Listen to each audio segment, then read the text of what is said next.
শুধু দুবেলা ভাতের বিনিময়ে পড়াতে চাই। প্রথমে দেখায় মনে হতে পারে দুর্ভিক্ষ বা মহামারীর সময় টিউশনির বিজ্ঞাপন। আলু ভর্তা হোক, ডাল ভর্তা হোক, শুধু ভাতটা দিলেই চলবে। আমি চাকরি করলাম না, এতগুলো লেখাপড়া করলাম, এই স্বর্ণে ছিল আমার ব্যয়টা আসে না। না, এটা 31 জানুয়ারি 2022-এ প্রথম আলোতে প্রকাশিত আলমগীরের কান্না, যিনি স্নাতকে রাষ্ট্রবিজ্ঞানের প্রথম শ্রেণীতে প্রথম স্থান অর্জন করেন।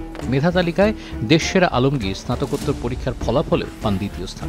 এই বিজ্ঞাপনের মাধ্যমেই বোঝা যায় দেশে চলছে এক ধরনের আনএমপ্লয়মেন্ট প্যান্ডেমিক। দেশে বেকারের সংখ্যা বেড়েছে। বর্তমানে কর্মহীন মানুষের সংখ্যা 25,90,000। দেশে স্নাতক পাশ বেকারের সংখ্যা বেড়েছে লাখেরও বেশি। রিসেন্টলি বেকারত্বের হার আবারও বৃদ্ধি পাওয়া শুরু করছে। চাকরির বাজারের কতটা খারাপ অবস্থা হলে একটা সময়কে কলিযুগ বা কেয়ামতের আমল বলে চিন্তা করা যেতে পারে। ইতিহাসের সর্বোচ্চ বেকারত্বের মুখে বাংলাদেশ।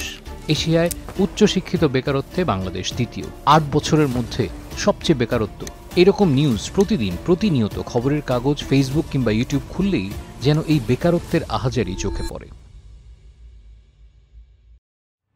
আমরা মানুষ হিসেবে বেঁচে আছি, কিন্তু মানুষ বলা যায় না, মনে হয় যে আমরা জীবন্ত লাশের মতো।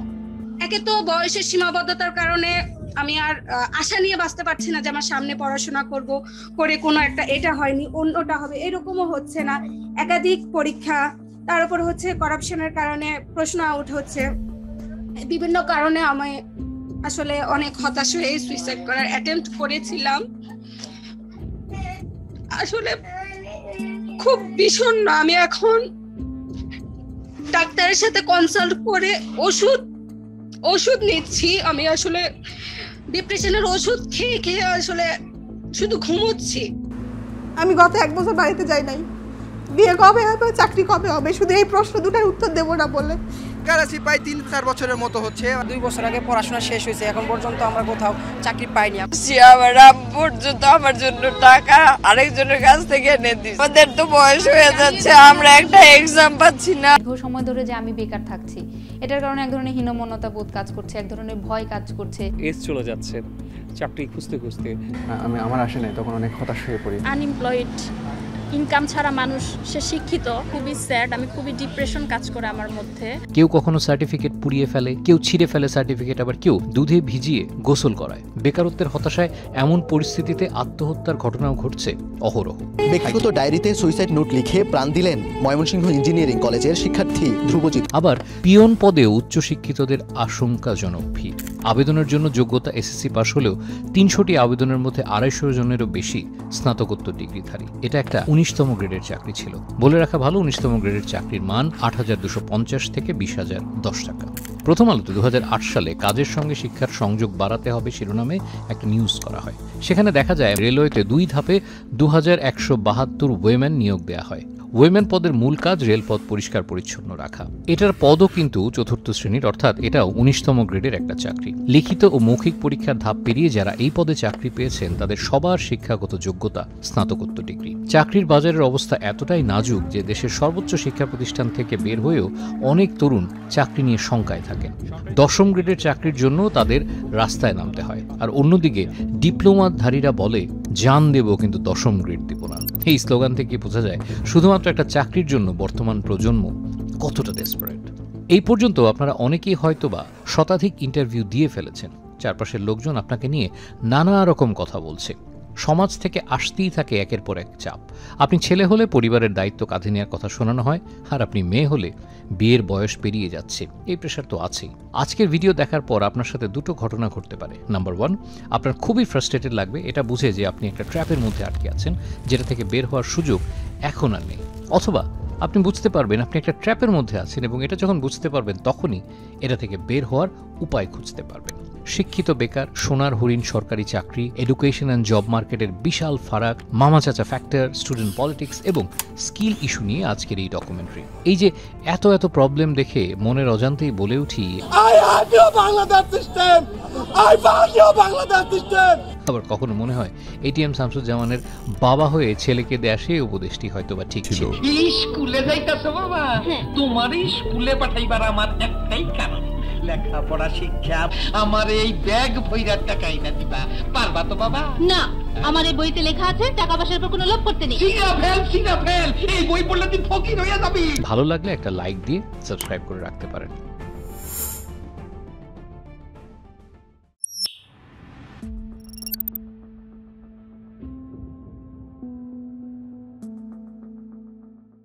বিশ্ববিদ্যালয়গুলোতে নেই আধুনিক গবেষণাগার, নেই কম্পিউটার ল্যাব, শিক্ষক সংকট আর শ্রেণীকক্ষ সংকট তো আছেই। কি করে মানসম্পন্ন শিক্ষা নিশ্চিত হতে পারে তাহলে? অপরদিকে শিক্ষা ব্যবস্থা রয়ে গেছে যুগের থেকে অনেক পেছনে। একজন ইঞ্জিনিয়ারিং পড়ুয়া শিক্ষার্থীর জন্য নেই আধুনিক ইন্টার্নির ব্যবস্থা।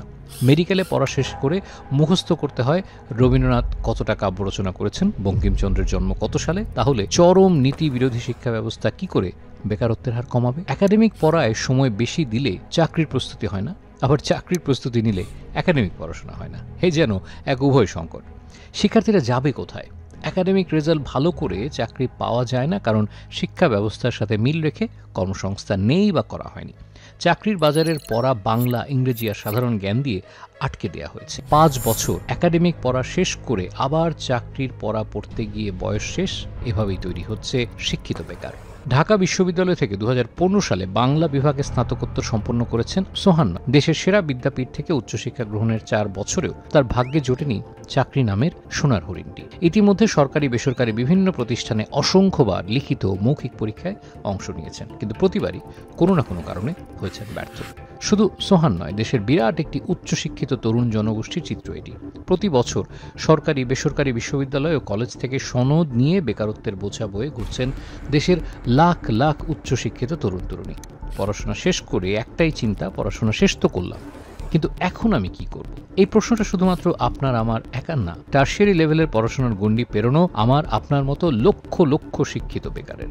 বাংলাদেশে বেকারত্বের বাস্তবতা আসলে ভয়াবহ। প্রতি বছর 8 থেকে 10 লাখ ছাত্রছাত্রী গ্র্যাজুয়েশন শেষ করে বের হয়, কিন্তু চাকরির বাজারে এত সুযোগ তৈরি হয় না। ফলে হাজার হাজার তরুণ শুধু সার্টিফিকেট হাতে নিয়ে বসে থাকে।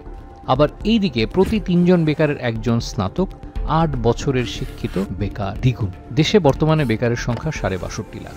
এর মধ্যে শিক্ষিত বেকারের সংখ্যা 54 লাখের বেশি। এই শিক্ষিত বেকারদের মধ্যে 21% আবার স্নাতক ও স্নাতকোত্তর ডিগ্রিধারী। এখন আপনার মনে হতেই পারে 16 কোটি দেশের মানুষে মাত্র 62 লাখ শিক্ষিত বেকার। এটা আসলে শুনলে নর্মাল মনে হচ্ছে, আসলে এর চেয়ে কয়েক গুণ বেশি। তাই মূল আলোচনায় যাওয়ার আগে এই বিষয়টা একটু ক্লিয়ার করা দরকার। বেকারত্বের সংজ্ঞা অনুযায়ী বাংলাদেশে আপনি যদি গেল 7 দিনে মিনিমাম 1 ঘন্টাও কাজ করে থাকেন, তাহলে আপনাকে বেকারের খাতায় ফেলা হবে না। এবার তাহলে 1 ঘন্টায় কত টাকা পাওয়া যায় সেটা হিসেব করি। বাংলাদেশে অ্যাভারেজ আওয়ারলি ওয়েজ বা ঘন্টায় কাজ করলে যে টাকা পাবেন সেই নাম্বারটি হচ্ছে মাত্র 60 থেকে 70 টাকা। আমি ধরে নিলাম সেটা 80 বা সেটা 100 টাকা। তার মানে আপনি শিক্ষিত বা অশিক্ষিত যে ক্যাটাগরিতেই পড়েন না কেন, আপনি যদি গেল সপ্তাহে মাত্র 80 থেকে 100 টাকা ইনকাম করে থাকেন, আপনাকে কিন্তু আর বেকার বলা যাচ্ছে না। কিন্তু প্রবলেম হচ্ছে এই 70 বা 80 টাকা দিয়ে আপনি কয় বেলা খেতে পারবেন, আপনার ফ্যামিলির কয়জন পালতে পারবেন? এই হিসাবটা যদি আপনি করেন, 7 দিনে 1 ঘন্টার কাজের এই হিসাবটা কোনোভাবেই মেলানো সম্ভব হবে না। এর মানে আপনার পুরা শিক্ষা জীবন 22 থেকে 24 বছর স্কুল, কলেজ, বিশ্ববিদ্যালয় সব শেষ করেও চাকরির কিন্তু কোনো গ্যারান্টি নেই। বাংলাদেশে প্রতি বছর প্রায় 20 লক্ষাধিক তরুণ শ্রমবাজারে প্রবেশ করছে, কিন্তু নতুন কর্মসংস্থান সেভাবে তৈরি হচ্ছে না। সরকারি চাকরির পদ সংখ্যা সীমিত এবং বেসরকারি খাতে চাকরির প্রবৃদ্ধিও প্রত্যাশার তুলনায় অনেক ধীর। ফলে বিপুল সংখ্যক শিক্ষিত তরুণ কর্মসংস্থানের সুযোগ থেকে বঞ্চিত হচ্ছে প্রতিনিয়ত। অন্যদিকে আমাদের শিক্ষা ব্যবস্থা যে বিষয়গুলো পড়ানো হয় সেগুলোর সাথে বাস্তব চাকরির বাজারের চাহিদার মধ্যে রয়েছে বড় অমিল। গবেষণায় দেখা গেছে প্রায় 80% গ্র্যাজুয়েট তাদের সাবজেক্ট সম্পর্কিত সাধারণ প্রশ্নের উত্তরও দিতে পারে না। আবার 70% কোম্পানি বলে যে তারা প্রয়োজনীয় দক্ষতা পায় না, অর্থাৎ চাকরি আছে কিন্তু যোগ্য প্রার্থী সেটা কিন্তু নেই। উচ্চশিক্ষিত বেকারদের মধ্যে কয়েকটা উল্লেখযোগ্য কারণ রয়েছে। তার মধ্যে নাম্বার 1 রিজন হলো আমাদের এই আদিম যুগের এডুকেশন সিস্টেম।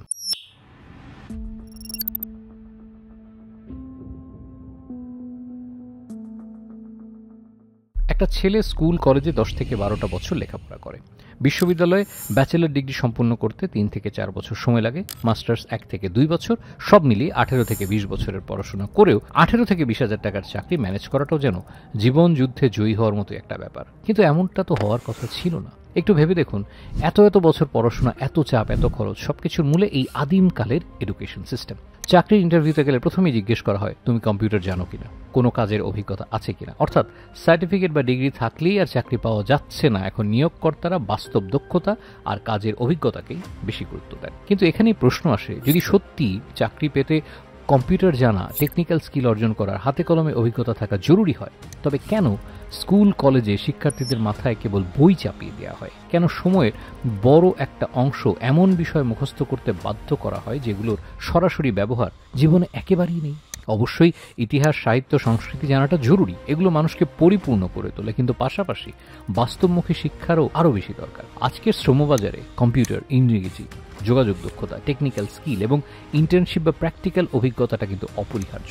আর বাস্তবতা হলো, শুধু ইতিহাস বা কবিতা মুখস্থ করে লাখো তরুণ রাস্তায় রাস্তায় চাকরি খুঁজছে, কিন্তু নিয়োগকর্তাদের চাহিদা পূরণ করতে পারছে না। সরকার কোটি কোটি টাকা ব্যয় করে স্কুল কলেজে কম্পিউটার ল্যাব বানালেও সেখানে ছাত্রদের বাস্তব কাজ শেখানো হয় না। তারা হয়তো কিবোর্ডে টাইপ করতে শেখে, কিন্তু কিভাবে কম্পিউটার দিয়ে ডাটা অ্যানালিসিস, ডিজাইন, প্রোগ্রামিং বা অনলাইন ফ্রিল্যান্সিং করা যায় সে সম্পর্কে ধারণাই পায় না। তখন বলা হয় নিজে থেকে শিখতে হবে, ইউটিউব বা অনলাইন কোর্স করে নিতে হবে। এতে করে 18 বছর ধরে যে পড়াশোনার সার্টিফিকেট অর্জন করা হলো তার আসল মূল্য নিয়ে কিন্তু একটা প্রশ্ন তৈরি হয়। যদি শেষ পর্যন্ত চাকরিতে লাগার মতো দক্ষতা নিজে থেকে নতুন করে শিখতেই হয়, তবে কেন সেই দীর্ঘ সময় ধরে এমন বিষয়ের পেছনে ব্যয় করা হলো যার বাস্তব কোনো প্রয়োগই নেই?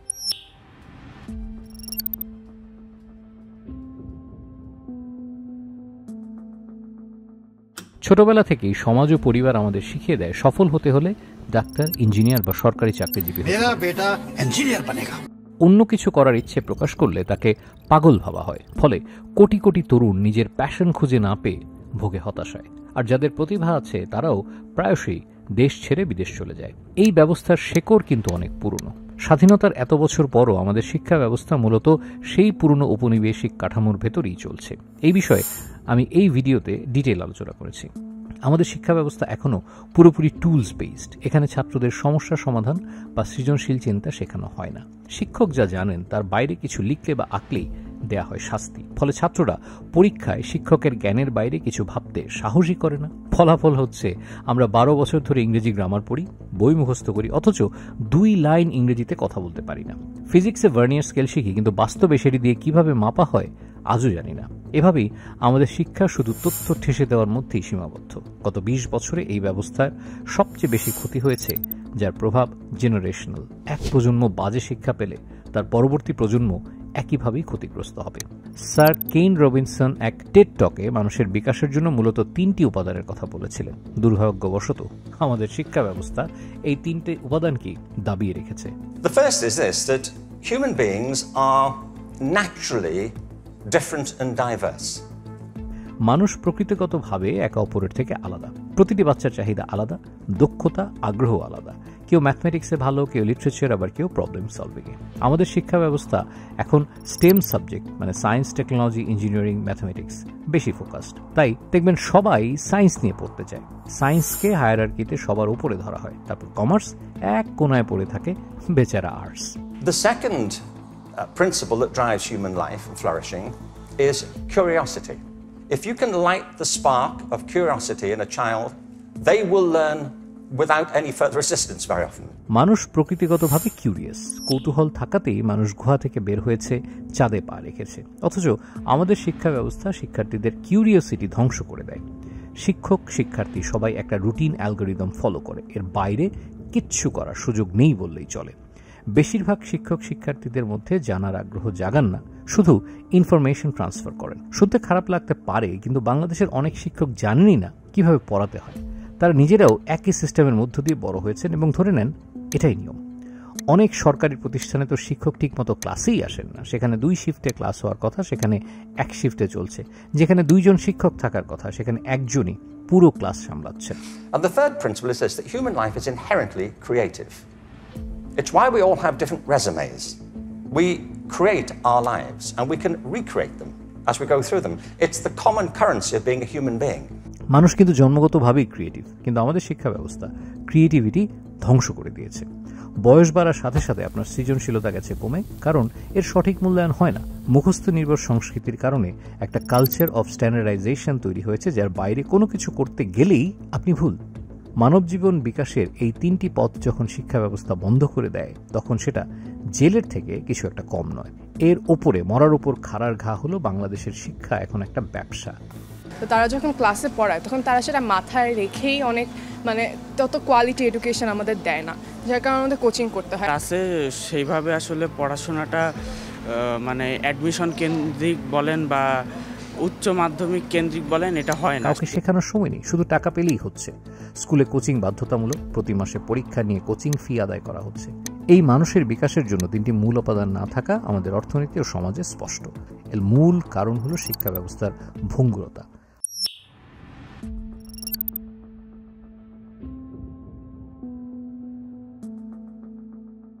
तो अगली बार आगो तो वर्दी पहन के आगो न रे लल्ला। बहुत जिम्मेदारियां हैं मेरी। রবীন্দ্রনাথ ঠাকুর তার গানে লিখেছেন, তোরা যে যা বলিস ভাই আমার সোনার হরিণ চাই। সরকারি চাকরি হচ্ছে প্রত্যেকের একটা ড্রিম থাকে, তবে আমার ইচ্ছা হচ্ছে বিসিএস ক্যাডার হওয়া, সেটা একরকম আমার প্যাশন বলা যায়। পরিবারও তো একটা টেকসই চাকরি চায়, গভর্নমেন্ট জব এটা সবার জন্যই একটা সিকিউর, সেজন্য সবাই এটার দিকে অধিক আগ্রহী। প্রজাতন্ত্রের চাকরি যেন সেই সোনার হরিণ। জাতির শিক্ষিত জনগোষ্ঠী ছুটছে এক সোনার হরিণের পেছনে। সবারই একটাই চাওয়া, আমার সোনার হরিণ চাই। জাতির যুবশ্রেণীর প্রায় শতভাগই 9 থেকে 12 বছরেরও বেশি সময় ধরে এই সোনার হরিণের পেছনে অক্লান্তভাবে ছুটছেন। কোনো রকম ক্লান্তি তাদের থামাতে পারে না। বাংলাদেশের সরকারি চাকরির প্রসঙ্গ উঠলেই সবার আগে যে নামটি উচ্চারিত হয় তা হলো BCS. What do you think about BCS? BCS এটা তো একটা মরিচিকা, কিন্তু আমাদের ততটা নিরাপত্তা নেই, যে কোনো সময় চাকরি থাকতেও পারে নাও থাকতে পারে। এর সমাজে একটা সম্মানও পাওয়া যায়, আবার যে বিবাহের ক্ষেত্রেও দেখা যাইতেছে যে সরকারি চাকরি থাকলে হয়তো বেশি গুরুত্ব পায়, সমাজে তার একটা নাম থাকবে, এবং তার জন্য সবাই প্রথম টার্গেটই বিসিএস কে নিচ্ছে, যাতে তার পারিপার্শ্বিক অবস্থাটা ভালো থাকে। আমাদের তরুণরাও দিন রাত ভুলে নেমে পড়েছে বিসিএস জয়ের যুদ্ধে। ডাক্তার থেকে ইঞ্জিনিয়ার, লয়ার থেকে ফার্মাসিস্ট বা ডেন্টিস্ট থেকে প্রোগ্রামার, সবার এখন জীবনের লক্ষ্য হয়ে দাঁড়িয়েছে একটাই, যেভাবেই হোক বিসিএস ক্র্যাক করতেই হবে, ছিনিয়ে নিতে হবে রাজ্যসহ রাজকন্যা। ফেসবুক, ইউটিউব খুললে এখন চারিদিকে মোটিভেশন আর মোটিভেশন। সেই সুশান্ত পাল থেকে শুরু করে বিসিএস ক্যাডাররা এখন শুধু বিসিএস ক্যাডারে নেই, হয়ে উঠেছেন এক একজন সুলাইমান সুখন আর শিবখেরা। তাদের কথা, লাইফস্টাইল, এমনকি ড্রেস আপ পর্যন্ত ফলো করছে হাজার হাজার ইউনিভার্সিটি স্টুডেন্ট। সুযোগ পেয়ে এই বিসিএস সেলিব্রিটিরাও মোটিভেশনে ভরিয়ে দিচ্ছেন সবাইকে। ন্যাশনাল থেকে পাবলিক সব ইউনিভার্সিটিতে গিয়ে সবার কানে ফুঁকে দিচ্ছেন এক মন্ত্র, বিসিএস। প্রতি বিসিএস এর সার্কুলারের পর সাধারণত আমাদের ছোট্ট ছোট্ট কিছু সফলতার গল্প পড়ানো হয়, কিন্তু সমস্যা হলো সফলতার এই গল্পগুলো হলো টিপস অব দ্য আইসবার্গ। আমরা এইটুকুই কেবল দেখি, অথচ এর নিচে লুকিয়ে থাকা ব্যর্থতার বিশাল পর্বত আমাদের চোখেই পড়ে না। অন্যদিকে সরকারি চাকরির বাইরের বাস্তবতাও জটিল। বেসরকারি চাকরিতে টিকে থাকতে হলে দরকার দক্ষতা, কমিউনিকেশন, টেকনিক্যাল স্কিল, প্রফেশনালিজম। কিন্তু বিসিএস এর জন্য প্রস্তুতি নিতে গিয়ে অনেকে এসব দক্ষতা তৈরির সুযোগটাই হারিয়ে ফেলে। এভাবে তারা হয়ে পড়ে এক ধরনের অদৃশ্য বেকার, যারা শিক্ষিত, পরিশ্রমী, কিন্তু বাজারে টিকে থাকার মতো প্রস্তুত নয়। একটা পরিসংখ্যান দিলে হয়তো আমরা কিছুটা বুঝতে পারব। 48তম বিসিএস এ আবেদন করেছিলেন 41,025 জন প্রার্থী, এবং 2 বছরের 3টি পরীক্ষা শেষে এই বিসিএস থেকে চূড়ান্ত নিয়োগ দেওয়া হয়েছে মাত্র 391 জন প্রার্থীকে। অর্থাৎ সফলতার হার ছিল মাত্র 0.9 থেকে 1%। আর যদি আপনি ডাক্তার, ইঞ্জিনিয়ার, কৃষি ইত্যাদি টেকনিক্যাল ক্যাডার বাদ দিয়ে হিসাব করেন, তাহলে এই সফলতার হার আরও নেমে আসবে 0.2 থেকে 0.5 পর্যন্ত। অর্থাৎ প্রায় 1000 জনের মধ্যে 1 থেকে 2 জনই চূড়ান্তভাবে নিয়োগ পায়। মজার ব্যাপার হলো, পৃথিবীর বিখ্যাত মহাকাশ গবেষণা সংস্থা নাসার অ্যাকসেপ্টেন্স রেট 5%, আর বিশ্বের সেরা বিশ্ববিদ্যালয় হার্ভার্ড ইউনিভার্সিটিতে সফলতার হার 4%। মানে গাণিতিকভাবে বিসিএস ক্যাডার হওয়ার চেয়ে আপনার জন্য নাসার জব পাওয়া বা হার্ভার্ড ইউনিভার্সিটিতে চান্স পাওয়ার সম্ভাবনা 10 গুণ বেশি। সিরিয়াসলি আরেকটা বিশাল সমস্যা হলো বিসিএস এর প্রস্তুতির প্রসেস। এই প্রসেস আসলে ঢোকার রাস্তা আছে, কিন্তু বের হবার কোনো রাস্তা নেই। বিসিএস এর বিশাল সিলেবাস কভার করতে আপনাকে অনেক দিনের বেশিরভাগ সময় এটার পেছনে ব্যয় করে ফেলতে হবে। কিন্তু এই এত পড়াশোনা আপনার কোনো দক্ষতাই বাড়াবে না। সাহিত্য, ক্লাস 9-10 অঙ্ক, ইতিহাস বা ভূগোলের মতো বিষয়গুলো বিসিএস এর জন্য গুরুত্বপূর্ণ হলেও এসবের রিয়েল লাইফ অ্যাপ্লিকেশন শূন্য। এই প্রস্তুতি আপনি সরকারি চাকরি ছাড়া আর কোথাও কাজে লাগাতে পারবেন না। এর অর্থ হলো, আপনি যদি 4 থেকে 5 বছর পড়াশোনা করে বিসিএস ক্যাডার হতে না পারেন, তখন আপনি আক্ষরিক অর্থেই একেবারে অথই পানিতে পড়বেন। বড় আরেকটা দিক হলো পারিবারিক ও সামাজিক চাপ। বিসিএস না হলে সে জীবনে কিছুই করতে পারেনি, এমন ধারণা আজও গ্রামীণ থেকে শহরের সমাজে গভীরভাবে বসে আছে, যার ফলে অনেকেই নিজের আগ্রহ, স্বপ্ন বা প্রতিভাকে বিসর্জন দিয়ে এই একমুখী দৌড়ে নেমে পড়ে। কেউ সফল হয়, কিন্তু যারা ব্যর্থ হয় তারা হারিয়ে ফেলে আত্মবিশ্বাস, জীবনের মূল্যবান সময়, এমনকি মানসিক শান্তিও।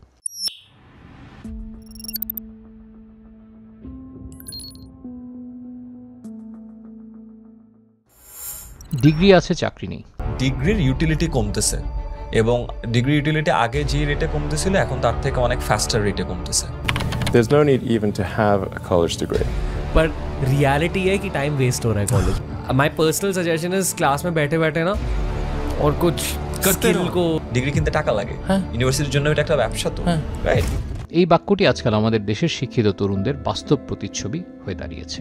বিশ্ববিদ্যালয়গুলোতে ভর্তি যুদ্ধের পর 4 বা 5 বছরে ধরে ক্লাস, অ্যাসাইনমেন্ট, পরীক্ষা সব পেরিয়ে তারা ডিগ্রি অর্জন করছে, কিন্তু শ্রমবাজারে ঢুকতে গিয়ে দেখা যাচ্ছে ডিগ্রি আছে কিন্তু দক্ষতা নেই। অনেকেই ভাবেন ডিগ্রি থাকলেই চাকরি মিলবে, অথচ বাস্তবতা হলো education is not equal to employability. বিশ্ববিদ্যালয়ের পাঠ্যক্রম মূলত বোর্ডিং পদ্ধতি, যেখানে থিওরি শেখানো হয় কিন্তু বাস্তব জীবনে প্রয়োগ করার মতো স্কিল শেখানো হয় না। আর ঠিক এখানেই তৈরি হয় জব মার্কেট ও শিক্ষা ব্যবস্থার ভয়ঙ্কর একটা মিসম্যাচ। প্রিপারেশন নেওয়ার পরেই বুঝে যায় যে আমি যে সাবজেক্টে পড়িয়েছি সেই সাবজেক্টটা আমার জন্য খুব একটা গুরুত্বপূর্ণ নয়। গতানুগতিক সিলেবাসটা এই হিসেবে পড়লে আমাদের দেখা যাচ্ছে যে আমাদের জব সেক্টরে এটা ওরকম ইফেক্ট নাই। অনার্স মাস্টার্স পাস করেছে কিন্তু সুনির্দিষ্ট কোনো কাজ যখন যদি করতে বলেন সেই কাজ করার দক্ষতা তাদের থাকে না। চাকরির বাজারের অন্যদিকে প্রযুক্তি, IT, software, digital marketing, content creation এবং স্টার্টআপ খাতের চাহিদা ক্রমবর্ধমান। এখানে দক্ষতা, প্রজেক্ট এক্সপেরিয়েন্স এবং উদ্ভাবনী চিন্তা মূল্যবান, কিন্তু বাংলাদেশের শিক্ষা ব্যবস্থা শিক্ষার্থীদের এই দক্ষতা দেয় না। ফলে অনেক গ্র্যাজুয়েটের কাছে চাকরির বাজারে প্রবেশ করা কঠিন হয়ে পড়ে। ফলে একটা বড় সমস্যা দেখা দেয়। শিক্ষার্থীরা দীর্ঘ সময় শুধু বিসিএস বা সরকারি চাকরির প্রস্তুতিতে ব্যয় করছে, কিন্তু যদি সফল না হয় তারা চাকরির বাজারে দক্ষতা বা অভিজ্ঞতা ছাড়া ফ্রেশার হিসেবেই ফিরে আসে। এটি তাদের আত্মবিশ্বাসহীনতা, হতাশা এবং মানসিক চাপ বাড়িয়ে দেয়। বিশ্ববিদ্যালয় বা কলেজে যা পড়ানো হচ্ছে তার সাথে বাস্তব চাকরির বাজারের চাহিদা মিলছে না। Communication skills, English proficiency, digital literacy এসব জায়গায় দুর্বলতা চাকরি পাওয়ার সম্ভাবনা আরও কমিয়ে দিচ্ছে।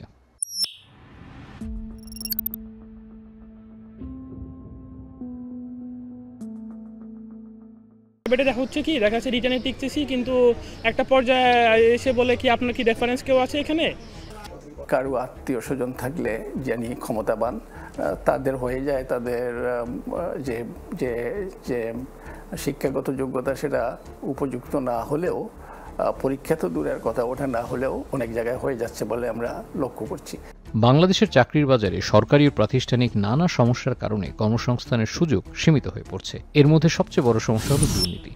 নিয়োগ প্রক্রিয়ায় স্বচ্ছতা নেই, বরং ঘুষ, প্রভাব ও সুপারিশের মাধ্যমে অযোগ্য ব্যক্তিরা চাকরি পেয়ে যায়। ফলে যোগ্য ও মেধাবী প্রার্থীরা হয় বঞ্চিত এবং ধীরে ধীরে তাদের আস্থা হারিয়ে যায়। এতে করে দেশের সামগ্রিক কর্মপরিবেশও ক্ষতিগ্রস্ত হয়। এছাড়া দীর্ঘমেয়াদী কর্মসংস্থান নীতি থাকলেও তা কার্যকরভাবে বাস্তবায়ন হয় না। নীতি প্রণয়ন করা হলেও সঠিক পরিকল্পনা ও তদারকির অভাবে উদ্যোগগুলো মাঝপথেই থেমে যায়। এতে শিল্প খাত, উদ্যোক্তা সৃষ্টি কিংবা নতুন কর্মসংস্থান তৈরির সম্ভাবনা হয়ে পড়ে সীমিত। রাজনৈতিক প্রভাবও নিয়োগ ব্যবস্থাকে দুর্বল করে তুলছে। প্রার্থীর যোগ্যতার বদলে রাজনৈতিক পরিচয় বা দলীয় সমর্থনকে অগ্রাধিকার দেওয়া হয়, যা প্রকৃত মেধাবীদের বঞ্চিত করে এবং প্রতিষ্ঠানগুলোতে দক্ষ জনবল তৈরি হতে বাধা দেয়। আরেকটি বড় সমস্যা হল কেন্দ্রীয়করণ। অধিকাংশ সরকারি চাকরি ও সুযোগ সুবিধা ঢাকা কেন্দ্রিক হয়। গ্রামীণ ও প্রত্যন্ত এলাকার তরুণরা সমানভাবে সুযোগটা পায় না। সকল চাকরির পরীক্ষা কিন্তু ঢাকা কেন্দ্রিক অনুষ্ঠিত হয়, তো সেক্ষেত্রে দেখা যায় রাজশাহী থেকে আমি দূরবর্তী এলাকায় থাকি, এখান থেকে ঢাকায় যেতে একটা সর্বনিম্ন কষ্ট আছে। এর ফলে গ্রাম থেকে শহরে জনসংখ্যার চাপ বেড়ে যায় এবং রাজধানীতে চাকরির প্রতিযোগিতা আরও তীব্র হয়। উপরন্তু নিয়োগ প্রক্রিয়া অত্যন্ত ধীরগতির হয়, প্রার্থীদের দীর্ঘ সময় অপেক্ষা করতে হয়। অনেক সময় একটি নিয়োগ সম্পন্ন হতে 2 থেকে 3 বছর পর্যন্ত সময় লাগে। এতে অনেকেরই বয়সসীমার কারণে চাকরির সুযোগ হারায়।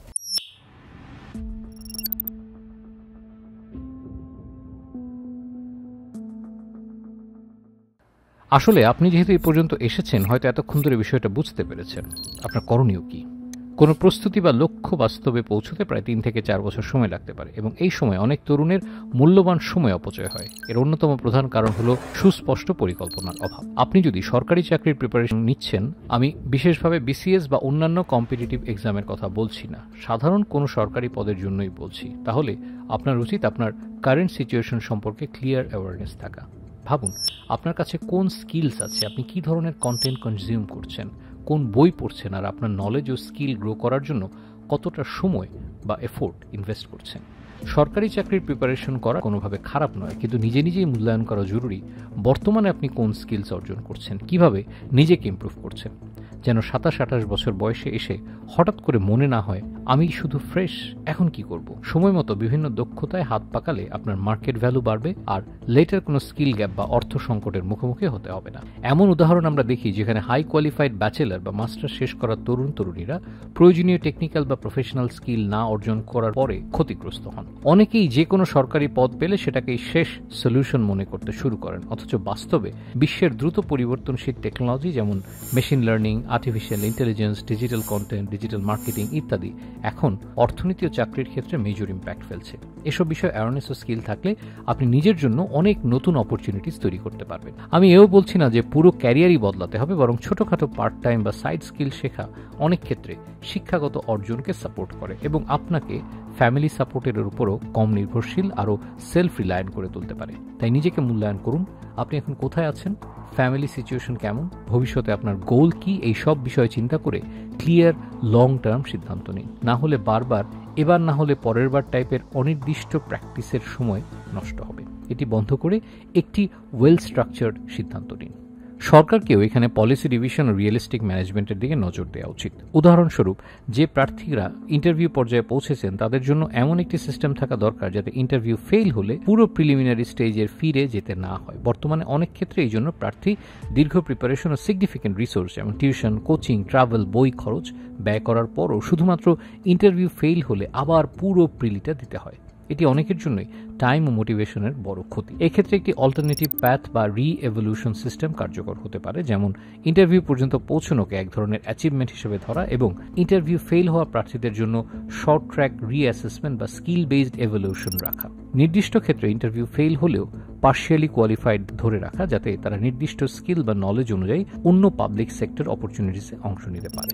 ফিডব্যাক প্রভিশন, ইন্টারভিউ ফেল হওয়া প্রার্থীদের স্পষ্ট ফিডব্যাক দেওয়া যাতে তারা জানতে পারে কোন এরিয়াজে তাদের ইমপ্রুভমেন্টটা জরুরি, কারণ বহু তরুণ তাদের জীবন ও সময় এই পরীক্ষায় ইনভেস্ট করেন। অনেকের জন্য এটি একাধিক বছর ধরে চলে। প্রিপারেশন এবং পার্সোনাল স্যাক্রিফাইসের সাথে জড়িত, তাই প্রক্রিয়াগুলোকে আরও ফেয়ার, ট্রান্সপারেন্ট এবং কনসিস্টেন্ট করা উচিত, যাতে প্রস্তুতি ব্যর্থ হলে প্রার্থীরা তাদের এফোর্টসকে ওয়েস্ট মনে না করে, আরও স্ট্রাকচারভাবে পরবর্তী পরিকল্পনা নিতে পারে।